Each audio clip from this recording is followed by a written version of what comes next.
Welcome back to the Deep Dive. It's great to be here. So today we're cutting through some of the noise. We're going to bring you the essential knowledge on, well, a subject that touches every single life stage. But one that remains surprisingly difficult to talk about openly. Exactly. We're talking about sexual health across the lifespan. And if you're here, it's because you want that knowledge delivered in a way that's quick, but also thorough and insightful. Our source material today is focused on one pretty comprehensive title, Age and Sexual Health, A Comprehensive View. Okay, let's unpack this because the subtitle clarifies the whole mission, really. It's how age affects sexual health for men and women. Right. So when we say deep dive, we're not just summarizing. We're trying to figure out the minimum standard that a resource promising a comprehensive view on this topic has to meet. It's a very personal topic. And often so siloed. So what does a truly integrated perspective even look like? Well, that claim right there, comprehensive view, that's immediately interesting to me because it sets the bar incredibly high. It does. Most of the public discussion, and honestly a lot of the research, it just focuses so narrowly on decline or dysfunction. Right. So if this source is truly going to be comprehensive, it just can't be a handbook of, medical fixes for very specific ailments. I think the biggest pitfall, the thing a resource like this has to avoid, is framing aging sexuality as purely a problem to be solved. Right. Yes. It sounds like we should be anticipating a discussion that's much broader than just, are you able to perform the function you used to? Absolutely. A comprehensive view, it implies a multifaceted approach. We should expect the source to give us insight into three distinct but interlocking dimensions. Okay, which are? The physical, the emotional, and the relational. For example, if it only covers erectile function without discussing its massive psychological impact. On self-esteem, on relationship dynamics. Exactly. Then it's not comprehensive. It's just anatomy. And the scope is defined right there in the title, too. Men and women. That's the core challenge, I think. How? Well, we know the process is aging, of decline. They're fundamentally different between the sexes. So if you try to force a dual analysis, you could end up with massive oversimplification. It could, yeah, that's a risk. But if it's done well, that dual analysis is the source's greatest strength. Okay. Because being comprehensive requires the resource to move beyond those silos. Instead of just separate chapters on ED and menopause, the structure has to integrate them. I see. It forces the authors to consider the crucial context, how the physiological changes unique to men interact with the predictable shifts unique to women, especially in a partnership. So we're looking for integration then, not just a side-by-side comparison. Precisely. So let's anticipate the core content. What are the two distinct physiological pillars a comprehensive view absolutely must address, and how should it connect them? Well, the first pillar is function and vascular health.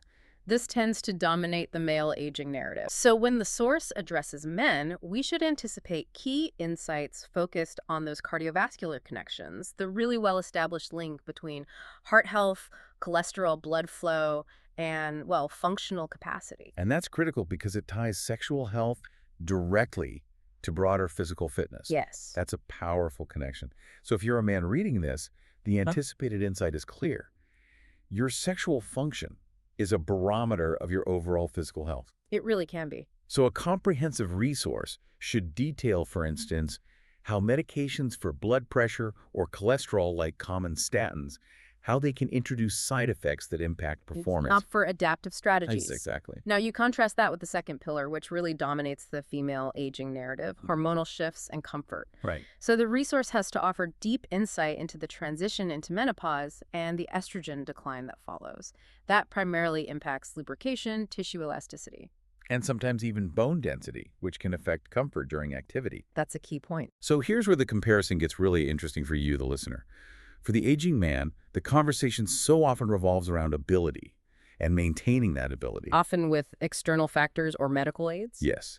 But for the aging woman, the conversation often revolves around comfort and maintaining comfort through moisture, internal health, and just relational sensitivity. Yes, and the comprehensive source has to provide insights that manage both sides of that coin. For men, it's about managing expectations and addressing medical needs. And for women? For women, it's often about advocating for one's own comfort and managing the physical symptoms that can cause, aversion or even pain. And the anticipated takeaway there is that discomfort in one partner inevitably affects the desire of the other. It's a feedback loop. It has to be. Okay, so let's move beyond the purely physical, because a comprehensive view can't just stop at hormones and blood flow. Let's talk about the psychological overlay. The emotional challenge. What are the distinct emotional challenges the source should anticipate for each group as they get older? Okay, so if we look at that psychological pillar, the challenges for men often revolve around performance anxiety. And self-worth. And self-worth, absolutely, tied to very traditional ideas of masculinity. The resource needs to provide insights on how to reframe self-perception when physical performance inevitably changes. So moving away from that idea that sexual success just equals penetration. That's the core of it. So if you're reading this in your 50s, the psychological insight is you have to de-link your self-worth from a purely functional measure. That sounds crucial. It is. What about for women? For women, the psychological shifts can be really deeply tied to identity and body image, particularly post-menopause or after big life events. Like retirement or kids leaving home. Exactly. So the comprehensive view has to address how a woman's self-perception of her own desirability or her identity evolves outside of her reproductive years. And the anticipated insight there Is that desire might not initiate physically anymore. It might come emotionally, requiring more of a mental focus on connection and intimacy first. I really appreciate that distinction. It shifts the discussion from loss of libido to redefining desire. A much more useful frame. So a truly comprehensive source would offer practical strategies, things couples can actually use to manage these, well, contrasting psychological pressures. It would have to. For example, how do you manage the male partner's anxiety about function when the female partner is prioritizing non-penetrative intimacy? And that brings us squarely to the relational dimension, which is where a comprehensive resource can truly shine. Okay. If we connect this to the bigger picture, the source has to address the need for perpetual adaptation. Age doesn't happen in a vacuum. It changes the relationship dynamic itself. And here's a crucial insight I'd anticipate. The source should highlight that in long-term relationships, sexual satisfaction in later life often correlates more closely with communication style An emotional connection. than it does with just maintaining peak physiological function. Absolutely. The relational pillar should focus on specific communication tools. For instance, what happens when a male partner relies on physical cues, like a spontaneous erection, for validation? Right. But his female partner requires verbal or emotional affirmation to even begin to feel desire. The source needs to bridge that gap. With tangible advice. Yes, on negotiating frequency, exploring different types of touch, and managing expectations gracefully. Let's ground this in some specific life stages. That'll make it more relatable for you, the listener, across the decades. What's the key shift we should anticipate the source addressing in, say, the 40s versus the 60s? Good question. In the 40s, a comprehensive source will likely focus on the initial divergence of those hormonal trajectories. The very beginning of the change. Right. For men, this might be the first time they face minor functional challenges or dips in stamina because of stress or early cardiovascular changes. And for women, the perimenopausal shifts are starting subtle changes in their cycle, mood, maybe desire. Exactly. So the anticipated advice here would be about proactive preventative care. And honest communication before problems really become entrenched. That's the 40s. So the 40s are about prevention and early adaptation. What about moving into the 60s and beyond? The title certainly promises to cover age. In the 60s and 70s, it requires a total redefinition of sexual health. It has to center around resilience and intimacy maintenance. Right. The anticipated insights here must address chronic illness like diabetes, arthritis, post-surgical changes, and how to integrate those realities into a satisfying sex life. So it moves entirely away from idealized models of youth. And towards sustained connection. That's a really key distinction. Ugh. The language around sexuality in your 60s needs to pivot entirely from restoring function to maintaining connection. It has to. So if this resource is comprehensive, it should normalize the idea that non-intercourse intimacy, whether it's massage, cuddling, emotional closeness, that can be a primary source of sexual satisfaction. And maybe even a superior one for many couples in later life.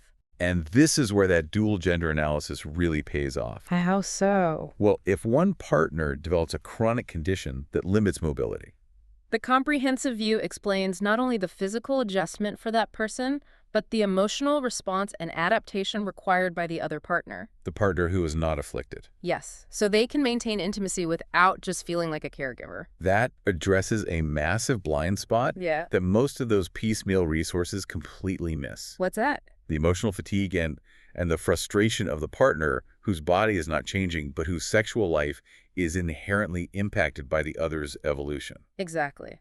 The source must also address cultural biases that so often tell older individuals that desire just fades away or that sex becomes frivolous. Yes. By presenting research showing that emotional and relational satisfaction can often increase with age because of improved communication and reduced pressure. Then the source becomes an empowering tool, not just a depressing prognosis. That's the goal. This sounds like the source needs to be a blueprint for resilience, really, showing how individuals and couples can pivot across the decades. It does. The challenge for the authors and the insight for us is detailing how these parallel experiences, the man's journey of functional adjustment and the woman's journey of hormonal redefinition, how they can still intersect to create shared intimacy. And it's all about providing that structured analysis. It makes the changes feel like predictable phases of life rather than surprising breakdowns. Right. The structure itself, comparing the risk factors, the psychological pressures, and the adaptive strategies side by side, that is what gives you, the listener, clarity. And it prevents that feeling of being completely overwhelmed. So what does this all mean then? Our deep dive today, it focused on establishing the high watermark set by this core resource title, Age and Sexual Health, a comprehensive view. We've anticipated specific concrete content moving beyond just defining the scope to detailing the distinct physical, psychological, and relational challenges facing men and women across their lifespan. And the value of this kind of comprehensive framework really lies in its integration. It shows you that sexual health is an adaptive, dynamic process. A process that requires equal attention to functional mechanics, self-perception, And continuous relational communication. So this deep dive into just the implied structure raises one final provocative question for you to consider. Okay. We've covered the physical differences, the psychological pressures, and the relational need for communication. But what specific element of sexual health, when researchers try to provide a truly comprehensive view, what do you think is the most commonly overlooked or under-researched factor that affects long-term satisfaction?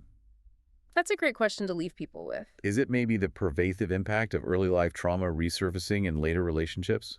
Or perhaps the effect of shifting retirement goals on partners' individual time and desire?